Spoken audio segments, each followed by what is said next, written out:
The hearing room was packed, cameras flashing, every seat filled as the tension grew.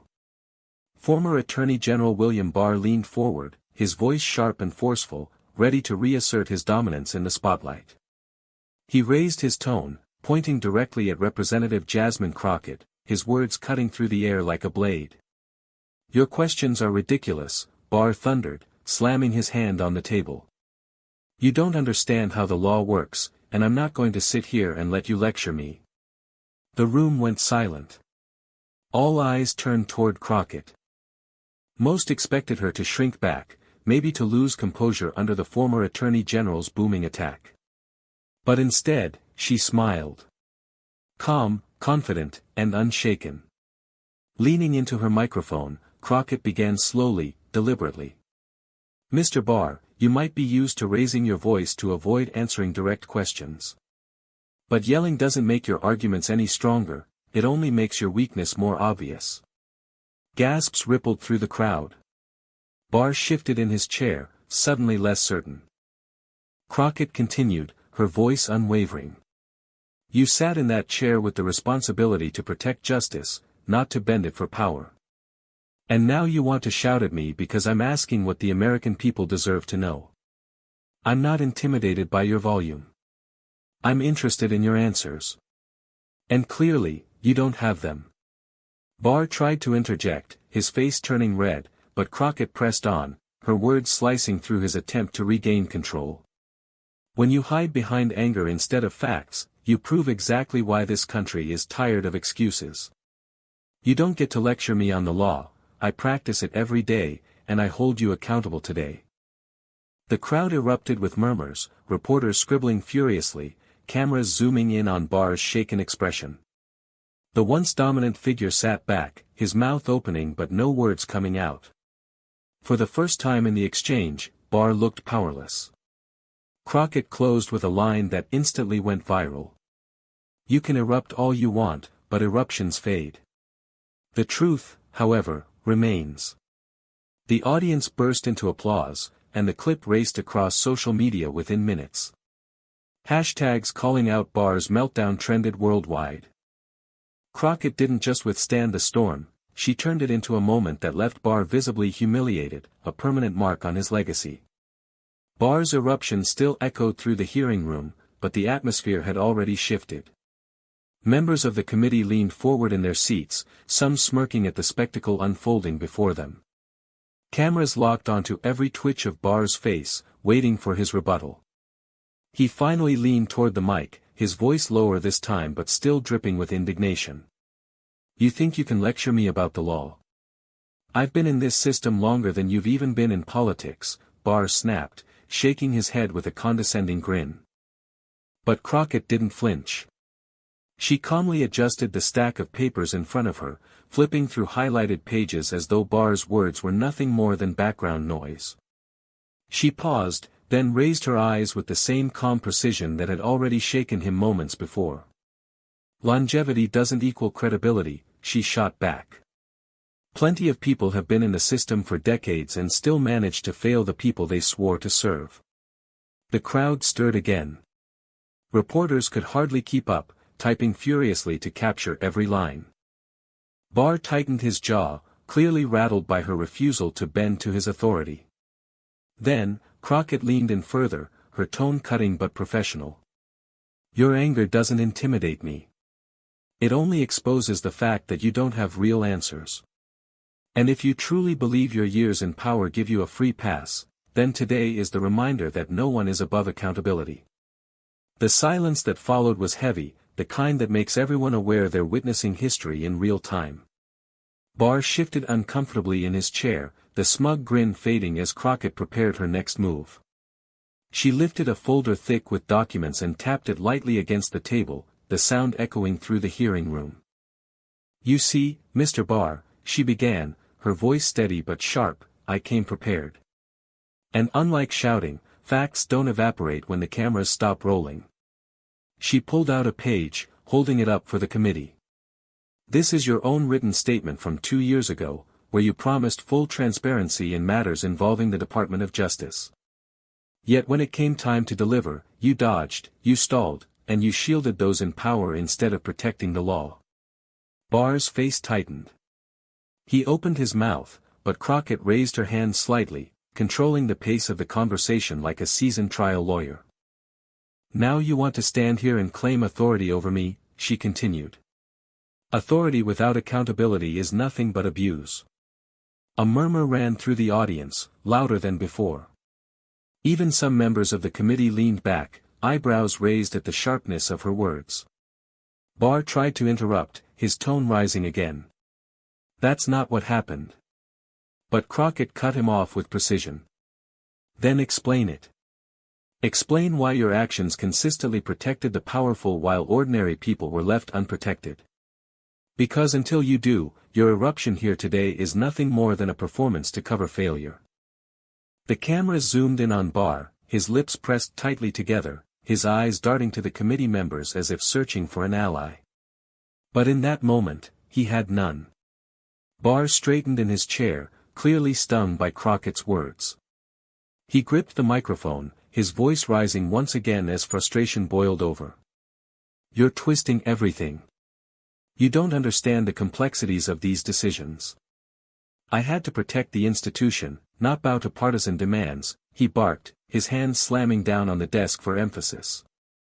The noise echoed, but instead of intimidation, it only highlighted his desperation. Some in the audience exchanged knowing glances, while others shook their heads. Crockett, unshaken, leaned forward calmly. She didn't raise her voice. She didn't need to. Her control of the moment was absolute. Protect the institution, she repeated, her tone razor-sharp. Institutions are meant to serve the people, Mr. Barr, not shield those who abuse power. When the people see cover-ups instead of transparency, they lose trust. And that mistrust doesn't fall on partisans. It falls on you. The words landed like a hammer. The entire room froze for a beat. Barr blinked rapidly, his lips twitching as if searching for the right words, but nothing came out. Then Crockett delivered the dagger. You claim you were defending the system, but the truth is simple, you weren't defending justice, you were defending yourself. A collective gasp swept through the room. Cameras flashed. Even some of Barr's allies looked away, unwilling to meet his eyes as the weight of Crockett's words settled over the chamber. For the first time, Barr looked cornered. Crockett flipped another page in her folder, her movements deliberate, almost theatrical. The cameras zoomed in, capturing the moment as she held up a highlighted excerpt. Let's talk about specifics, Mr. Barr, she said firmly. Because the American people are tired of vague excuses. She read aloud, her voice echoing across the chamber. On this date, you claimed that releasing certain reports in full would damage public confidence.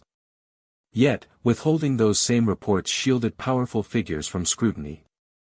How does hiding the truth build confidence? Barr's face darkened. He shuffled in his chair, gripping the microphone tighter, but his silence spoke louder than any words. Crockett pressed forward, her tone unwavering. You can erupt, you can slam the desk, but facts don't shake. And the fact is, you consistently chose secrecy over transparency.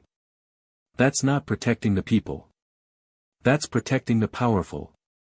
The room filled with low murmurs. Reporters exchanged glances, already sensing the headlines writing themselves. Barr finally tried to retort, his voice cracking slightly. You're oversimplifying complex matters. But Crockett cut in smoothly, her timing flawless. No, Mr. Barr. I'm clarifying them.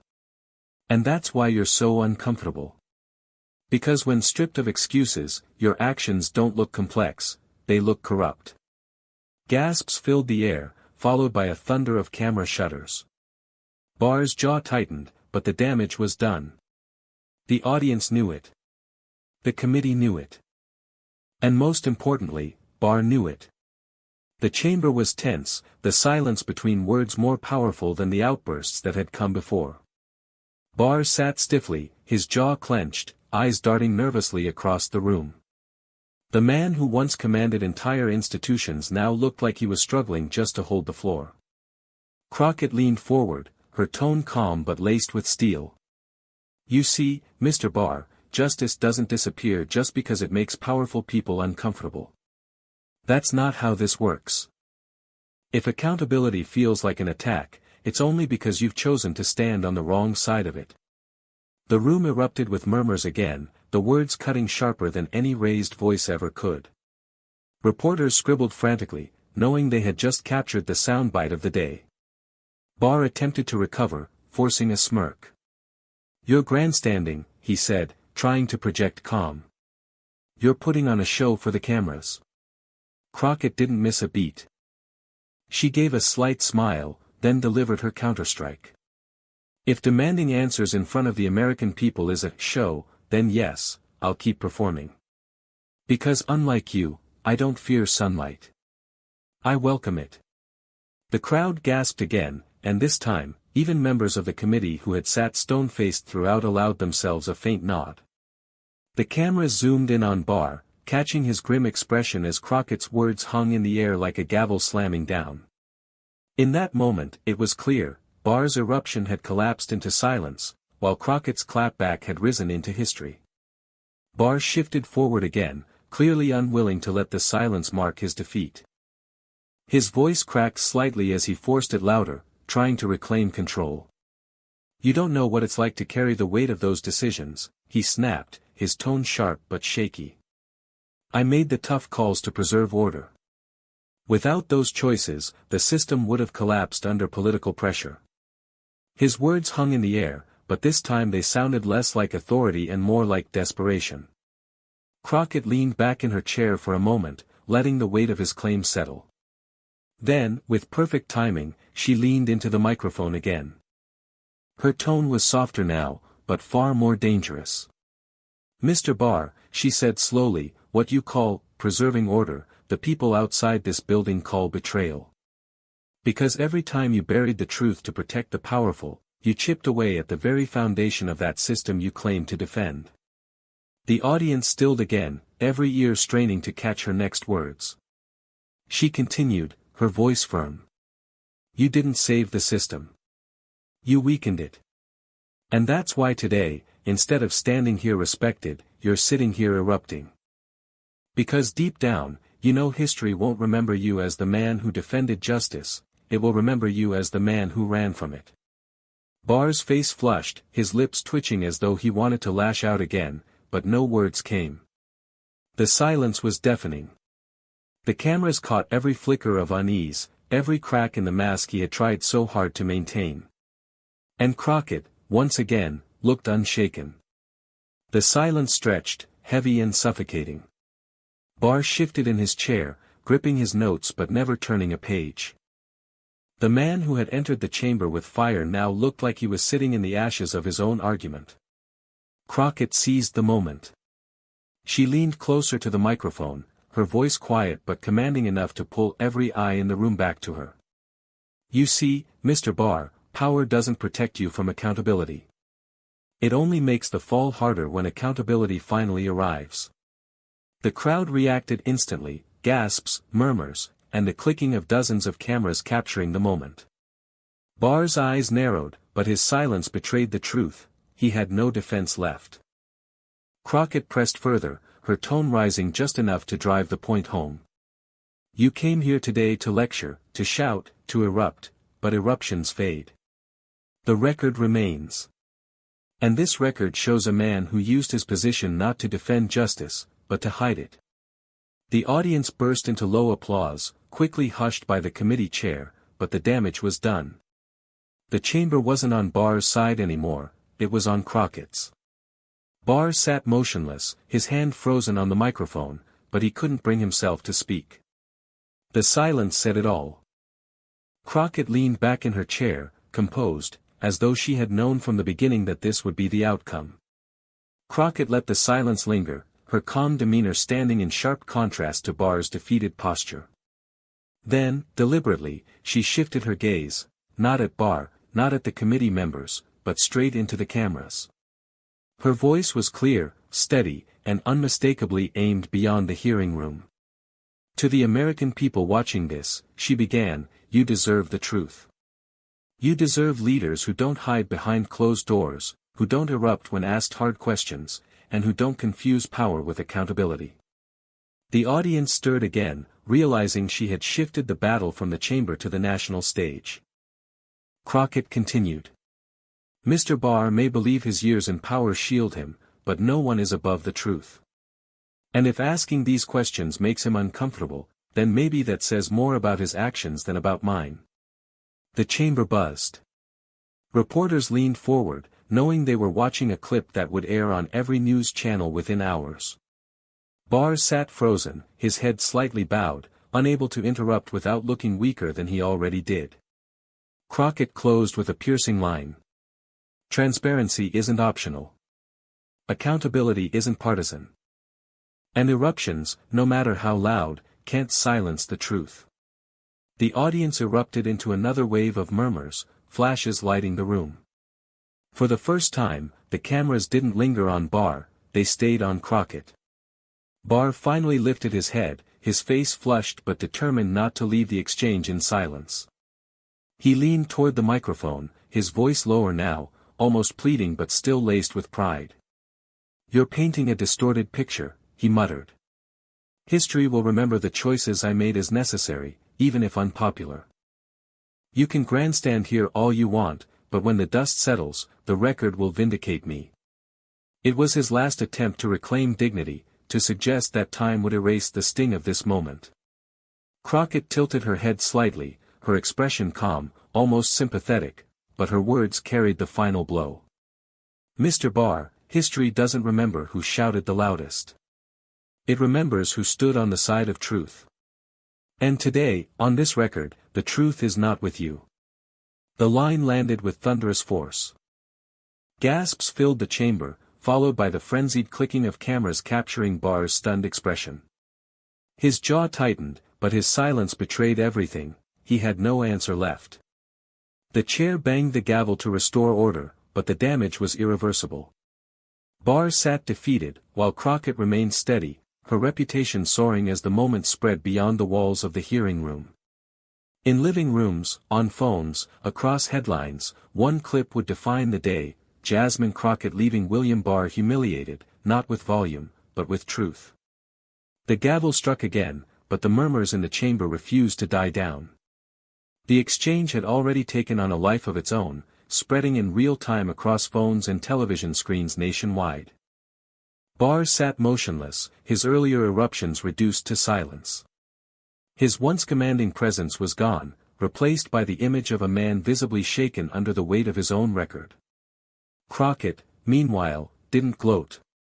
She didn't raise her voice or lean back with arrogance. She simply gathered her papers, as if the matter was settled, her expression calm but resolute. The contrast spoke volumes, her composure against his collapse. One member of the committee whispered to another, clearly aware that they had just witnessed a viral moment in the making. Reporters began typing the same words into their drafts, Barr humiliated, Crockett dominates.